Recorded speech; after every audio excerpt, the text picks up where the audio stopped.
I'm Adam Watson. I'm Julian Watson.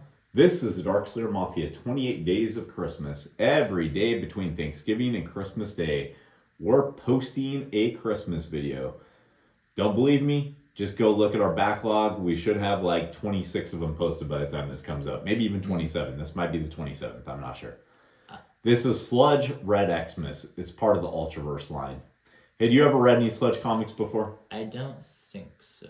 He's actually one of my favorite characters from the Ultraverse. So the Ultraverse was Malibu's shared superhero universe. Huh. It released quite a few good titles. Then Marvel bought it. And when they bought Malibu, they published some weird Ultraverse titles that crossed over with their characters, some of which were actually okay. Huh. And then they just shuttered the whole thing, and it's never been seen since. Oh. Some of it I can understand, like Prime was probably the best-selling, I think, out of all of the Ultraverse titles. And I can understand them not reprinting that because the guy who wrote it, well, you can just look up what he did. Oh. I can see not wanting to give that guy royalties, right? Yeah. But as far as I know, he didn't have anything to do with Sludge or Mantra or any of those, so I don't see why they don't reprint them. Seems like they're leaving money on the table by not reprinting them. Yeah. So this is written by Steve Gerber, penciled by Mike Plug, inked by Mark Farmer. Letterer was Patrick Owsley. Color design, that's kind of a weird way to put that, was by Mickey Rose. So it starts off with Sludge being featured in a Thanksgiving Day parade right in front of Santa Claus, which seems a little strange. Yeah. Since he's a sewer monster. The basic thing with Sludge is that, like, imagine if Swamp Thing or Man Thing were created in a sewer. That's basically what he is. He's like a 90s version of those characters, basically. Yeah. So he falls apart during the parade, and his head starts bouncing around at people. But it turns out he's just watching the parade from the sewer, and this whole thing is just something happening in his head. Yeah. So I'm going to point out the lettering here actually looks really good. Yeah. They do a really good job with the whole green tones and everything being nice and legible with the black ink over the top. It's actually not easy to do. Yeah. Pointing that out for a reason, though, okay? Mm. So this ghost he's seen, who kind of looks like the ghost of Christmas past with her outfit, I don't remember what the whole thing is with her, but it's just something he's seen. Yeah. So then he looks out, and it turns out the balloon that's in front of Santa is Hardcase, who's probably my least favorite Ultraverse character. Just based off his design. He's got this long flowing ponytail and this open chest thing. He's so bad looking. Of all the 90s character designs, I think he's one of the worst. Mm-hmm. So then Sludge just kind of wanders around being confused. And you know he's confused because he uses the wrong word for everything. Yeah. And then we go to a purse snatcher who gets tripped by a character named Pistol. Now, I think Pistol has appeared in other Sludge issues. Huh. And he worked for Lord Pumpkin at one point in time, which is also who Sludge worked for. So I think he might have appeared in Lord Pumpkin's miniseries too. So he trips the guy and then wants a reward. So the one thing about this character, he seems to be reasonably tall, but he's drawn like a little kid. Yeah. And the way they talk about him is like a little kid. Kids are hard to do in comics, I get that, but he doesn't exactly come across as like the 10-year-old he's supposed to be. Yeah. So then a police officer is able to arrest this guy based off the fact that the kid tripped him. And the kid heads into a seedy part of town looking for some sort of work. And then we get hockey, don't care. But it turns out the guy who he wanted to talk to, who's well designed, does not do business on Christmas. So he's going to have to get some money elsewhere. Meanwhile, the purse snatcher is being arrested and threatens the cop that there's already a price out on his head. Does seem a little strange that he would be a part of some gang that's trying to take this guy out if he's lowly enough to be a purse snatcher, but whatever, it's comic. Yeah. So then we get Sludge eating out of a garbage can, Gross, but he is made out of sewer stuff, so whatever. And he sees somebody trying to break into some ladies' cars. I like that he's wearing like a wrestler mask. Yeah. He whacks that lady with a crowbar. She'd be down for the count after that. Yeah. And Sludge comes over, and it's one of the greatest action sequences in any comic. Hits him with his turkey leg. So the guy stabs him in the chest with a crowbar, and Sludge just picks him up and tosses him. So all the problems I had with the action sequences and elementals are not here. This actually looks great, and it's really easy to read. So he makes sure that the ladies are okay, and then he just takes off because he knows he disgusts them. Yeah. Pretty nice of him. Meanwhile, the cop is trying to figure out if there really is, in fact, a hit on his life. And then we get the most stereotyped bums of all time. We have the crazy old bag lady. This guy isn't necessarily a stereotype for a bum, but the way he talks is like the most stereotypical Rastafarian guy I've ever seen in my life. And then this great big huge guy. The great big huge guy thinks that the old lady is witching his fire, or the heat from his fire away. So he's going to rough her up, but Pistol's not going to have that because apparently he's has some sort of relationship with this old lady. Uh-huh. So holds him at gunpoint, but then Olaf, the big giant, who's aptly named, goes after him with a flaming stick. This kid is a sharpshooter. Shoots the stick in half and then shoots him in the ear. They're homeless. He's not going to get taken care of at the hospital very easily in this time period, but, you know, whatever. Then we meet a union boss who's given a speech against the mayor, and some lady takes a shot at him. But it seems like it might be a setup because he wants her released right away. Yeah. And I think she might actually be shown to be his wife later on. She's drawn just like her anyway. So I think that's like a setup. Yeah.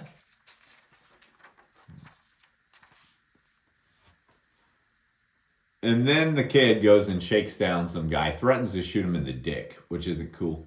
Yeah. But he pays up the money he owes, and then he gets 10% of it. So he's able to buy that old lady a meal for the night. Mm.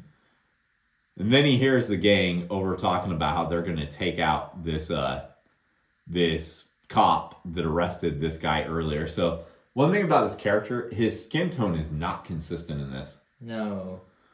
I thought he was like several different ethnicities throughout this comic. If it weren't for his goofy ass hair and ears, I may not realize it's the same character. Yeah. The coloring's pretty consistent on everything else, but not on him. Yeah, so the kid takes off, despite the fact that he's just been going around like pulling a gun on people. Yeah. I think he'd just pull a gun on them. Yeah. So he then sees the union boss on the TV and decides to shoot the TV through the window, which of course upsets the owner of the store. So he takes off into the sewer where he comes across Sludge, and this is where you find out they have history. They both work for Lord Pumpkin. And then the cop gets a call that's luring him into a trap, and he just falls into it like super easy. This guy's going to just shoot him with a rifle that we don't know where he got. He's got to be a purse snatcher, but he's got a rifle in the city. Yeah. That doesn't seem like the most common gun you'd have in the city because that's like clearly a hunting rifle, but yeah, whatever. So instead of letting the cop get shot, the kid decides to shoot the guy who's shooting at the cop and then holds the other guy at gunpoint. So this kid, I mean, like, you know, he's pretty badass. Yeah. And then everybody finds out that Pistol is who saved him. Don't know who Pistol is because he won't give his real name. And this is during the 90s when everyone had shit names. So yeah, Sludge is an okay name. Pistol is not. Yeah. And then we get the backstory here. Turns out that Pistol is the son of the union guy, mob boss, whatever he is. And one night while he was beating the shit out of his mom, he did the right thing and shot his dad. I applaud him for shooting his dad. Yeah. So, but he didn't shoot him to kill him. Yeah. And then he ends up beating the shit out of the kid, and the kid takes off. So, Sludge hears all of this. This comic isn't even really about Sludge that much. No. And then all of a sudden, like the detective, the lady Sludge saved earlier, who's a lawyer who happens to know the detective already, and the kid all go to a pizzeria and are acting like a family. When all of a sudden people show up, snatch the kid, and just start shooting at the cop and the lady. There's nothing that you see that shows her getting hit in the leg. You do see him get hit in the arm. I'm okay with it, but you don't actually see it. It's kind of weird. Yeah. But Sludge has been following Pistol. Knows he's in danger, so he sticks his hand out from a manhole cover and just grabs the van and fucks it up. And turns out this guy's a big enough piece of crap that he's going to shoot his son if his son doesn't stay quiet. The ironic thing is, the son didn't tell the cop anything about him. Yeah. Sludge sees this, and this is where he goes from, hero to anti-hero. Takes the guy's hand and shoves it into the motor, which is awesome. Yeah. Don't know if it was enough to make him bleed out. I guess it'll depend on if he gets to the hospital or not. Yeah. And then, it's back to the homeless people where instead of getting them a night in a hotel, he buys them all gifts and decorates their can with stockings. Like, cute. Nice ending. I like the whole peas on earth with Sludge here where, he's a Christmas spirit. I like all that. Yeah. I do think these people probably... So, he has money now because he inherited it from Lord Pumpkin paying this lawyer and the lawyer giving him the money back.